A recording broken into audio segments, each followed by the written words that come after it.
ओम पूर्णमदः पूर्णमिदं पूर्णात् पूर्णमुदच्यते पूर्णस्य पूर्णमादाय पूर्णमेवावशिष्यते। कृष्णाय वासुदेवाय हरये परमात्मने प्रणतक्लेशनाशाय गोविंदाय नमो नमः। जय श्री राधे मित्रों, मैं सुभाष चंद्र शास्त्री आप सभी का यूट्यूब चैनल पर बहुत बहुत स्वागत करता हूं। मित्रों, एक कदम अध्यात्म की ओर इस प्रकरण में आज इस खंड में हम भगवान के द्वारा अर्जुन को दिए हुए दिव्य उपदेश के विषय में आगे चर्चा करते हैं। इससे प्रथम में भक्ति योग का वर्णन करते हुए भगवान अर्जुन को बताते हैं कि हे अर्जुन, यद्यपि मुझे प्राप्त करने के लिए बहुत सारे मार्ग हैं, कोई व्यक्ति योग के मार्ग से, कोई ज्ञान के मार्ग से और कोई कृष्ण भावनामृत होकर के भक्ति योग के मार्ग से मुझ तक आता है, लेकिन इन सभी में मैं भक्ति मार्ग को सबसे अधिक श्रेष्ठ मानता हूँ। इस प्रकार भगवान ने प्रथम में अर्जुन को बताया और इस भाग में आगे अब अर्जुन भगवान से प्रश्न करते हैं कि प्रकृतिम पुरुषम चैव ज्ञे क्षेत्रम क्षेत्रज्ञमेव च एतद्वेदितुमिच्छामि ज्ञानम ज्ञेयम च केशव। अर्थात हे केशव, मैं प्रकृति एवं पुरुष, क्षेत्र एवं क्षेत्रज्ञ तथा ज्ञान एवं ज्ञेय के विषय में जानने का इच्छुक हैं। कृपा करके आप हमारा मार्गदर्शन करें। अब मैं इच्छुक हूँ कि आप हमें प्रकृति एवं पुरुष के विषय में बताएं, क्षेत्र और क्षेत्रज्ञ के तथा चेतन शक्ति के विषय में, आत्मा के विषय में मुझे बताएं। भगवान कहते हैं, इदं शरीरं कौन्तेय क्षेत्रविद्याभिधीयते एतद्यो वेति तं प्राहुः क्षेत्रज्ञ इति तद्विदुः। भगवान कहते हैं कि हे अर्जुन, प्रकृति यह शरीर क्षेत्र कहलाता है। शुद्ध एवं सरल व्याख्या में पहले भगवान अर्जुन को कहते हैं कि हे अर्जुन, यह शरीर ही जो है क्षेत्र कहलाता है और इस क्षेत्र का जो जानने वाला है आत्मा, वही क्षेत्रज्ञ है। तात्पर्य हुआ कि हे अर्जुन, प्रकृति, पुरुष, क्षेत्र, क्षेत्रज्ञ, ज्ञान के तथा ज्ञेय के विषय में जानने के जो तुम इच्छुक हो, अब मैं उसी विषय में चर्चा करता हूँ, क्योंकि तुमने अब यह जानने की अभिलाषा प्रकट की है। तो होए अर्जुन, यह शरीर क्षेत्र कहलाता है और इस शरीर को जो जानने वाला है वो क्षेत्रज्ञ कहलाता है। अर्थात जो आत्मा है, जो जीव है, इस शरीर के अंदर जो निवास करता है, व्याप्त है, वो क्षेत्रज्ञ है और जो ये शरीर है यह क्षेत्र है। यह शरीर बद्ध जीव के लिए कर्म क्षेत्र है। बद्ध जीव इस संसार में बंधा हुआ है और वह भौतिक प्रकृति पर अपना प्रभुत्व प्राप्त करने का प्रयत्न करता रहता है। यह मेरा है, यह तेरा है, यह मैंने पैदा किया। इस प्रकार प्रकृति पर प्रभुत्व दिखाने की क्षमता के अनुसार उसे कर्म क्षेत्र कहा जाता है। यह कर्म क्षेत्र शरीर है और यह शरीर क्या है? शरीर तो इंद्रियों से बना हुआ है और बद्ध जीव जो कर्म करता है वो इंद्रिय तृप्ति के लिए करता है। बद्ध जीव जितने भी कर्म करता है वो समस्त इंद्रियों की तृप्ति चाहता है। इसके अनुसार ही उसे कर्म का क्षेत्र अर्थात शरीर प्रदान किया जाता है, ऐसा भगवान कहते हैं। अर्थात कि जो पिछले जन्म में जैसे उसके कर्म थे, उस कर्म के अनुसार जो कुछ उसने प्राप्त किया है फलस्वरूप, वह इंद्रिय तृप्ति के लिए जो भी चाह रखता था, इच्छा रखता था, उसके अनुसार ही अगला क्षेत्र, अगला शरीर उसको प्राप्त होता है। फिर उसी में वह पूर्व प्रारब्ध के अनुसार अपने कर्मों को करना प्रारंभ कर देता है। भगवान कहते हैं कि जो व्यक्ति अपने आप को शरीर मानता है वह क्षेत्रज्ञ कहलाता है। क्षेत्र तथा क्षेत्रज्ञ अथवा शरीर एवं शरीर के ज्ञाता अर्थात शरीर को जानने वाला जो देही है, यह अंतर समझ पाना कठिन नहीं है।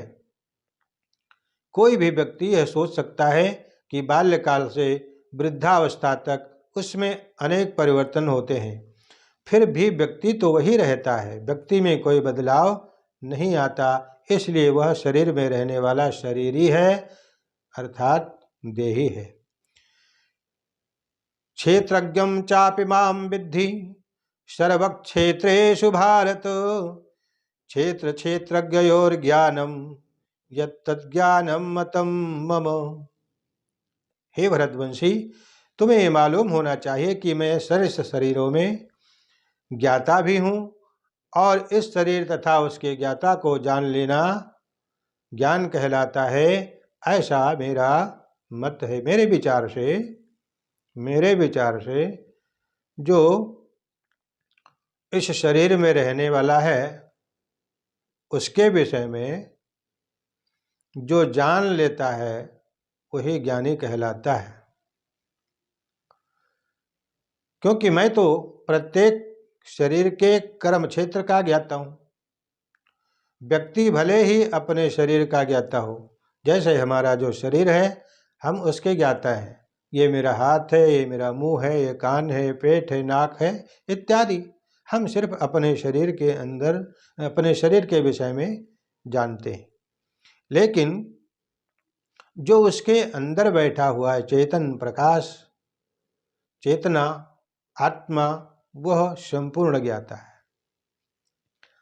वही भगवान कहते हैं कि व्यक्ति भले ही अपने शरीर का ज्ञाता हो किंतु उसे अन्य के विषय में कुछ भी ज्ञात नहीं होता। समस्त शरीरों में परमात्मा रूप से विद्यमान अथवा समस्त शरीरों के विषय में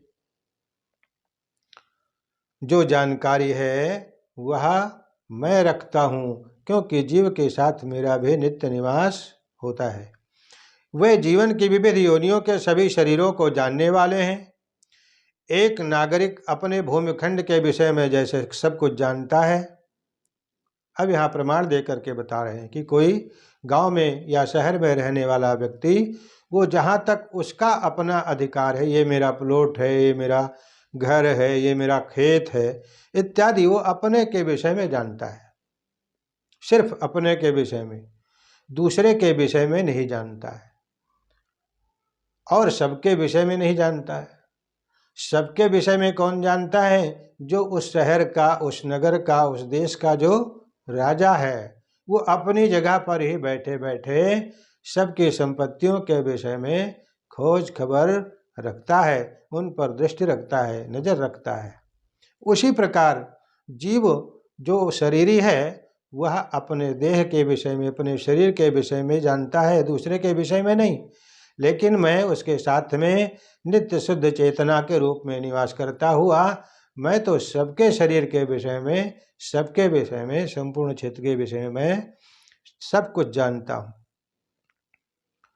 क्योंकि क्षेत्राणि ही शरीराणि बीजं चापि शुभाशुभे तानि वेत्ति स योगात्मा ततः क्षेत्रज्ञ उच्यते। भगवान कहते हैं कि यह शरीर क्षेत्र कहलाता है और इस शरीर के भीतर इसके स्वामी का तथा साथ ही परमेश्वर का दोनों का वास है। जो शरीर तथा शरीर के स्वामी दोनों को जानने वाला है, इसलिए उन्हें समस्त क्षेत्रों का ज्ञाता कहा जाता है।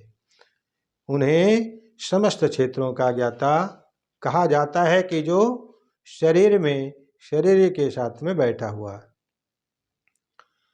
तत्क्षेत्रं यञ्चतादृक्च याद्विकारी ततस्य यत् सचयो यत्प्रभावश्च तत्समासेन मे शृणु।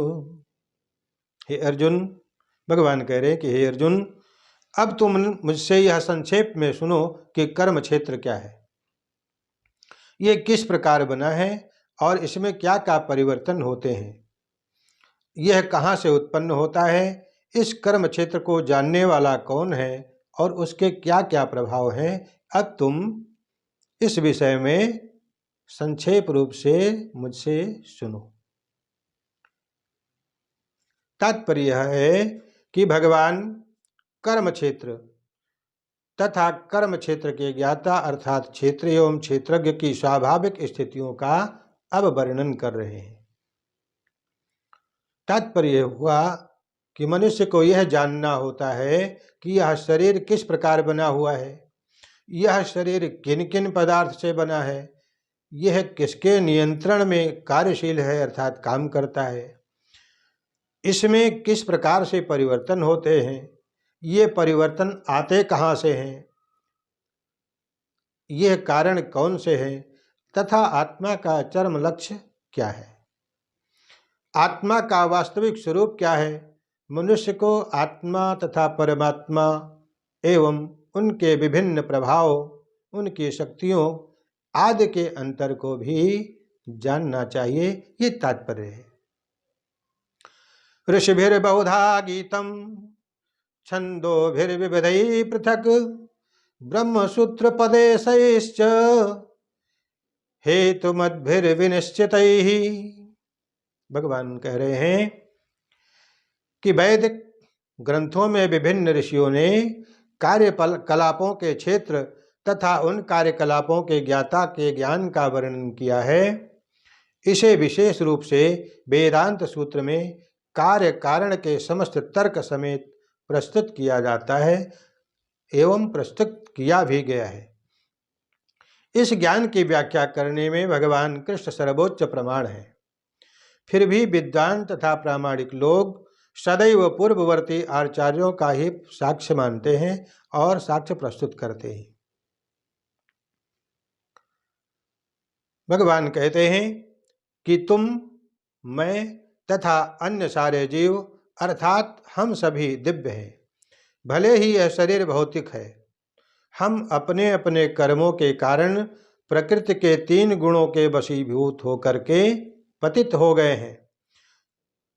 फलतः कुछ लोग उच्चतर धरातल पर हैं और कुछ लोग निम्न धरातल पर हैं। ये उच्चतर तथा निम्नतर धरातल अज्ञान के कारण ही हैं और अनंत जीवों के रूप में ये प्रकट हो रहे हैं। किंतु परमात्मा जो अच्युत है, तीनों गुणों से दूषित नहीं है अर्थात जो अदूषित है, वह दिव्य है। अब भगवान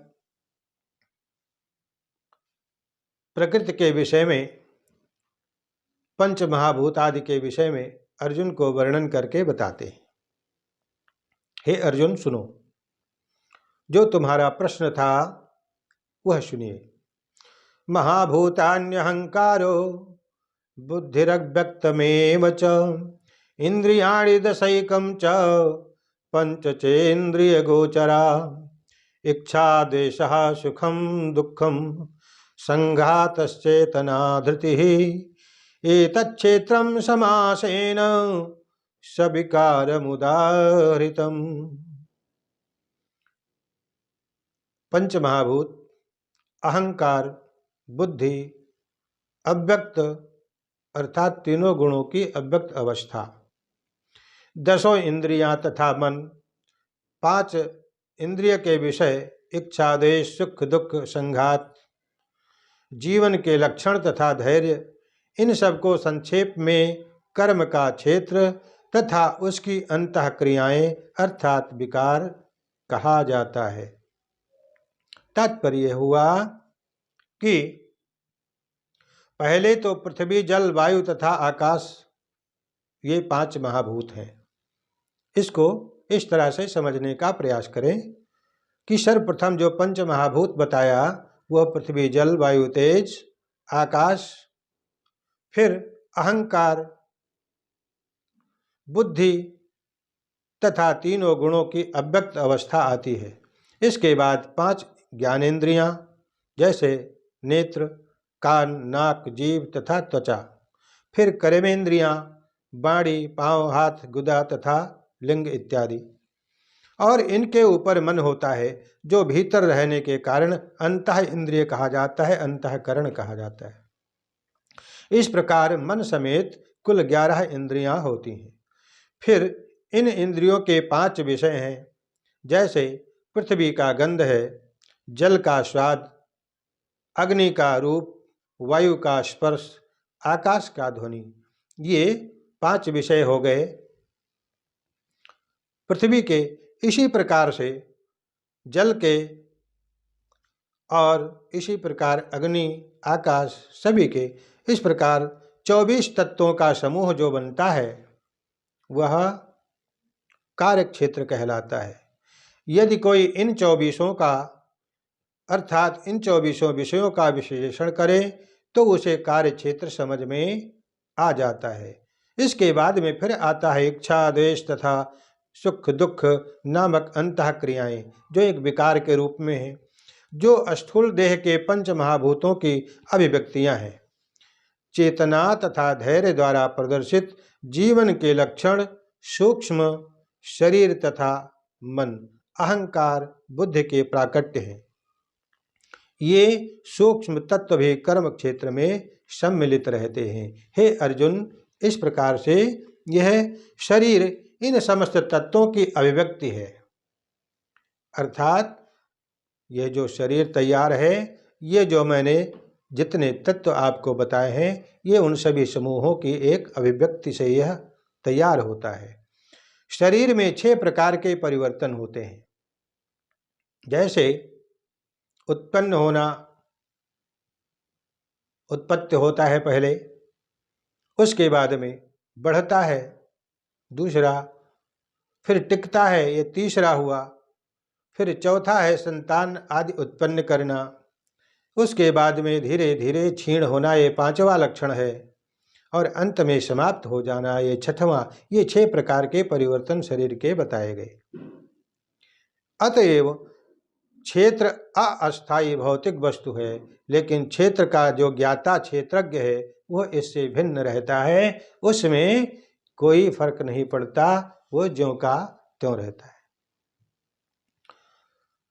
अमानित्वम अदम्भित्वम अहिंसा क्षान्तिरार्जवम आचार्योपासनम शौचम स्थैर्यम आत्मविनिग्रह इंद्रियार्थेषु वैराग्यम मनहंकार एव च जन्म मृत्यु जरा व्याधि दुख दोषानुदर्शनम अशक्तिरनभिसंग पुत्रदार गृहादिषु नित्यं च समचित्तत्वं इष्टानिष्टोपपत्तिषु मयि चान्यन्ययोगेन भक्तिरव्यभिचारिणी विविक्तदेशसेवित्वं मरतिर्जन संसदि अध्यात्मज्ञान नित्यत्वं तत्त्वज्ञानार्थदर्शनम् एतद्ज्ञानमिति प्रोक्तम् अज्ञानं यदतोऽन्यथा।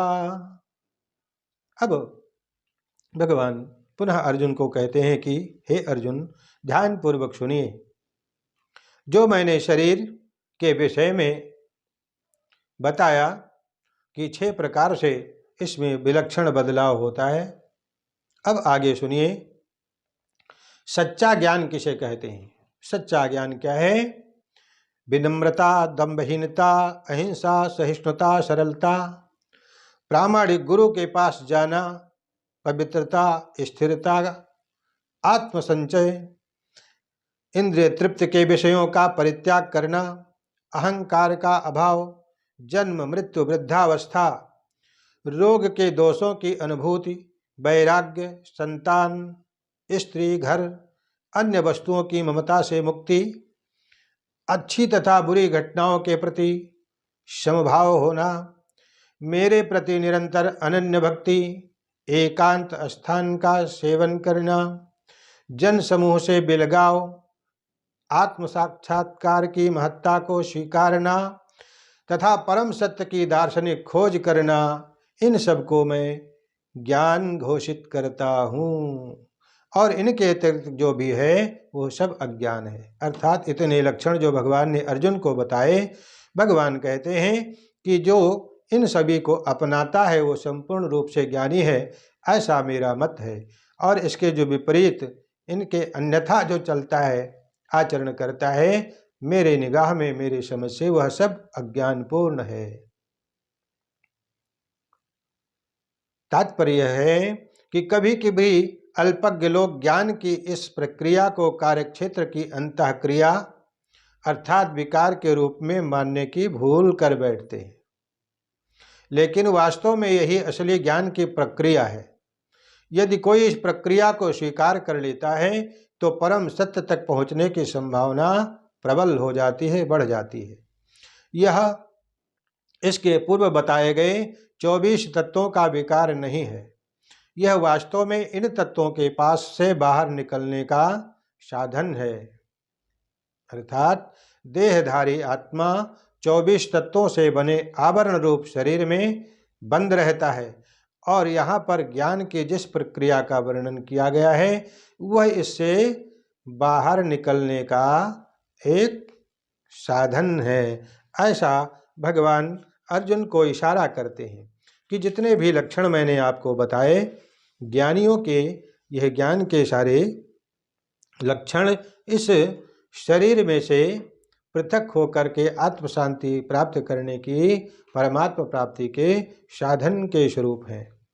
जन्म, मृत्यु, जरा, व्याधि को स्वीकार करने के कष्ट को समझना चाहिए। वैदिक ग्रंथों में भी जन्म के अनेक वृत्तांत हैं। श्रीमद् भागवत में भी गर्भाशय में स्थित बालक के कष्ट के विषय में विशद रूप से वर्णन किया गया है। यह भली बात समझ लेना चाहिए कि जन्म लेना कष्टपूर्ण है और मृत्यु को प्राप्त करना उससे भी ज़्यादा दुखपूर्ण है।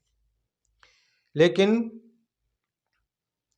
हम इन सभी बातों को भूल जाते हैं, इसीलिए हमें जन्म तथा मृत्यु की पुनरावृत्ति का कोई हल प्राप्त नहीं होता है, हल नहीं निकलता है। इसी प्रकार से मृत्यु के समय भी सभी प्रकार के कष्ट मिलते हैं, जितना कष्ट जन्म के समय जीव को होता है, जिनका उल्लेख शास्त्रों में विशद रूप से किया गया है। इनकी विवेचना करना यहाँ कोई आवश्यक नहीं है। भगवान कहते हैं कि जहाँ तक रोग का प्रश्न है, वृद्धावस्था का प्रश्न है, तो सबों को इनका व्यावहारिक अनुभव है। कोई भी रोगग्रस्त नहीं होना चाहता, कोई नहीं चाहता कि मैं बीमार हो जाऊं, कोई मरना नहीं चाहता, कोई बूढ़ा नहीं होना चाहता, सब इससे बचना चाहते हैं, लेकिन फिर भी इससे कोई बच नहीं पाता। इसलिए जब तक हम जन्म, मृत्यु, जरा, रोग के दुखों को देखते हुए इस भौतिक जीवन के प्रति निराशावादी दृष्टिकोण नहीं बना लेते, अर्थात भौतिकता से हम निराश से नहीं हो जाते, इनसे दूर हटने का प्रयास नहीं करते, तब तक आध्यात्मिक जीवन में प्रगति करने के लिए कोई प्रोत्साहन नहीं बन पाता। तात्पर्य, जहाँ तक संतान, पत्नी तथा घर के बारे में विरक्ति की बात है, तो भगवान ने कभी ये नहीं कहा कि तुम घर छोड़ दो, अपने पत्नी पुत्र का पालन मत करो, ऐसा कभी नहीं कहा गया। कहते हैं कि ये सब तो स्नेह की प्राकृतिक वस्तुएं हैं, इनका परिपालन आप अवश्य करें, लेकिन जब आध्यात्मिक उन्नति में जो कोई अनुकूल न हो, अर्थात प्रतिकूल हो, उसका तुम त्याग कर दो, उससे थोड़ी दूरी बना लो, बस इतनी सी बात है। घर में सुखमय जीवन बनाने के लिए सर्वोत्तम विधि क्या है? कृष्ण भावनामृत हो जाओ, कृष्ण भावना भावित हो जाओ। यदि कोई कृष्ण भावना भावित रहे तो वह अपने घर को भी अत्यंत सुखमय बना सकता है, क्योंकि भक्ति का जो ये विधान है, भक्ति मार्ग है, अतीव सरल है और निस्संदेह प्रभु को अति प्रिय है। ज्ञेयं यत्तत् प्रवक्ष्यामि यज्ञात्वामृतमश्नुते अनादिमत् परमं ब्रह्म न सत्तन्ना सदुच्यते। भगवान कहते हैं कि अब मैं अर्जुन, अब मैं तुम्हें ज्ञेय के विषय में बताऊंगा, जिसे जानकर तुम नित्य ब्रह्म का आस्वादन कर सकोगे। यह ब्रह्म या आत्मा जो अनादि है और मेरे अधीन है, इस भौतिक जगत के कार्य कारण से परे स्थित है।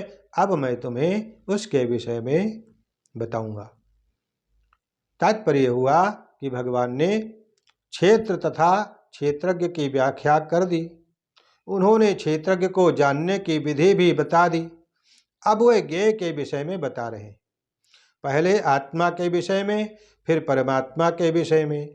ज्ञाता अर्थात आत्मा तथा परमात्मा दोनों ही के ज्ञान से मनुष्य जीवन अमृत का आस्वादन प्राप्त कर सकता है। तो भगवान कहते हैं कि सर्वतः पाणिपादम तत्सर्वतोक्षे शिरोमुखम सर्वतः श्रुतिमान लोके सर्वमावृत्य तिष्ठति। भगवान कह रहे हैं कि हे अर्जुन, मैं उस ब्रह्म या आत्मा के विषय में तुमसे बताने जा रहा हूं कि जिसके हाथ, पांव, आंख, सिर, मुंह तथा कान सर्वत्र हैं। इस प्रकार परमात्मा सभी वस्तुओं में व्याप्त होकर के अवस्थित है। शास्त्रों में कहा गया कि भगवान के न हाथ है, न मुख है, न आँख है, न कुछ है। अर्थात जो निराकार का सेवन करते हैं वो तो ऐसा मान रहे हैं, लेकिन भगवान यहाँ कहते हैं अर्जुन से कि उनके हाथ, पांव, आँखें, सिर तथा मुंह, उनके कान सर्वत्र व्याप्त हैं। अर्थात जब सभी शरीरियों में परमात्मा व्याप्त हैं तो उनमें भी वह व्याप्त हैं, क्योंकि चेतना स्वरूप में शरीर को शक्ति कौन प्रदान करता है? आत्मा। आत्मा क्या है? परमात्मा का अंश है। अब इसको समझने के लिए एक उदाहरण दे रहे हैं कि जैसे सूर्य निकलता है, सूर्य उदय होता है तो अपनी जगह से ही स्थित रह करके पूरे ब्रह्मांड में अर्थात समस्त संसार में प्रकाश फैला देता है। अब अगर कोई व्यक्ति दोपहर के समय अपने घर पर, अपने घर के सामने या बाहर कहीं भी खड़ा है तो उसको यह लगेगा कि सूर्य जो है दोपहर का समय हमारे ही सिर पर है, हमारे सिर पर सूर्य आ गया। ऐसा ही 10 कोस दूरी पर अगर कोई व्यक्ति है तो उसे भी यही अनुभव होगा कि सूर्य सिर पर आ गया। अर्थात सर्वत्र जहाँ कहीं भी कोई है, सूर्य उसको वहीं से उसी अवस्था में दिखाई पड़ेगा। सूर्य भगवान को चल करके वहाँ जाना नहीं पड़ेगा। जैसे एक जगह पर स्थित होकर के सूर्य अपना प्रकाश सर्वत्र फैलाता है, उसी प्रकार से परमात्मा अपने आप में स्थित रह करके सर्वत्र व्याप्त होकर के और सबको चैतन्यता प्रदान करते हैं। सर्वेन्द्रिया गुणाभासम सर्वेन्द्रिय विवर्जितम असक्तम सर्वभृत्यैव निर्गुणम गुणभोक्तृ च। परमात्मा समस्त इंद्रियों के मूल स्रोत हैं, फिर भी वे इंद्रियों से रहित हैं। वे समस्त जीवों के पालन करता होकर के भी अनासक्त हैं। परमात्मा प्रकृति के गुणों से परे हैं, फिर भी वे भौतिक प्रकृति के समस्त गुणों के स्वामी हैं। ऐसा भगवान अर्जुन से कहते हैं कि हे अर्जुन, इस प्रकार से तुम जानो। तात्पर्य हुआ, यद्यपि परमेश्वर समस्त जीवों की समस्त इंद्रियों के स्रोत हैं, फिर भी जीवों की तरह उनके भौतिक इंद्रियां नहीं होती। वास्तव में जीवों में आध्यात्मिक इंद्रियां होती हैं, लेकिन वह बद्ध जीवन में भौतिक तत्वों से आच्छादित रहती हैं।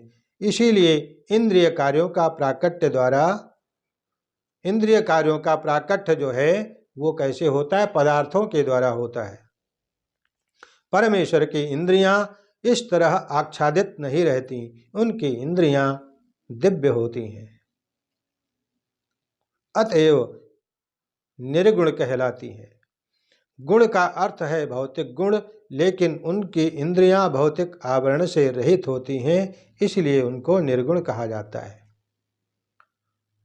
ऐसा समझना चाहिए कि परमेश्वर सदैव है, दिव्य है। यद्यपि हमें उनके हाथ, पैर, सिर, मुख, आँख कुछ दिखाई नहीं देते, फिर भी वह होते हैं। और जब हम दिव्य पद तक ऊपर उठ जाते हैं तो हमें भगवान के स्वरूप के दर्शन होते हैं, जब हम उनके पात्र हो जाते हैं।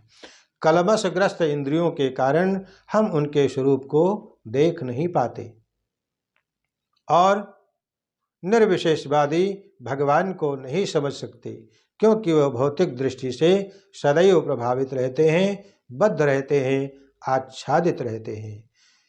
बहिरन्तश्च भूतानां चरं चरमेव च सूक्ष्मतत्त्वाद् विज्ञेयं दूरस्थं चान्तिके च तत् अविभक्तं च भूतेषु विभक्तमिव च स्थितं भूतभर्तृ च तज्ज्ञेयं ग्रसिष्णु प्रभविष्णु च।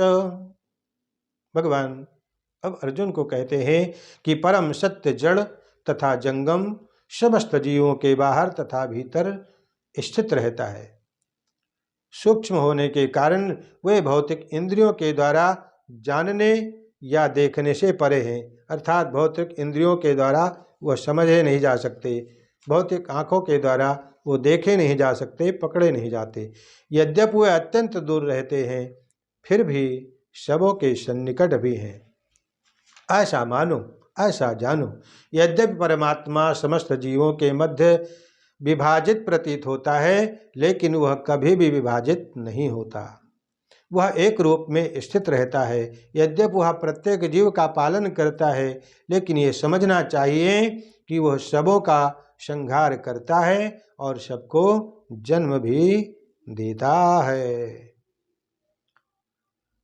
अर्थात तात्पर्य हुआ कि भगवान सबके हृदय में परमात्मा के रूप से स्थित हैं।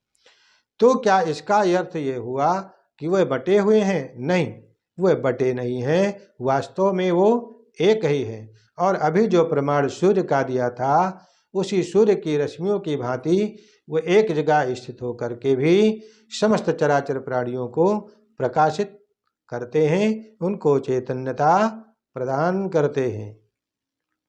जिस तरह अनेक पुरुषों को एक ही सूर्य की प्रतीति अनेक शास्त्र में अनेक स्थानों पर साथ साथ होती है, यद्यपि परमेश्वर प्रत्येक जीवन के पालन करता है, किंतु प्रलय के समय वो सबके भक्षण करने वाले भी बन जाते हैं। ज्योतिषामपि तज्ज्योतिस्तमसः परमुच्यते ज्ञानं ज्ञेयं ज्ञानगम्यं हृदय सर्वस्य विष्ठितम्।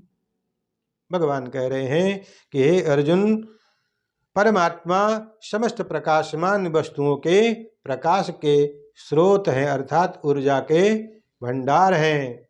वे भौतिक अंधकार से परे हैं, अगोचर हैं, वे ज्ञान हैं, ज्ञेय हैं और ज्ञान के परम लक्ष्य हैं। वे सबके हृदय में स्थित रहते हैं। इस प्रकार से भगवान श्री कृष्ण के प्रश्नों का उत्तर देते हुए ज्ञान ज्ञेय के संबंध में, प्रकृति पुरुष के संबंध में समझाते हुए, उपदेश करते हुए बता रहे हैं। तो मित्रों, आज के इस अंक में बस इतना ही।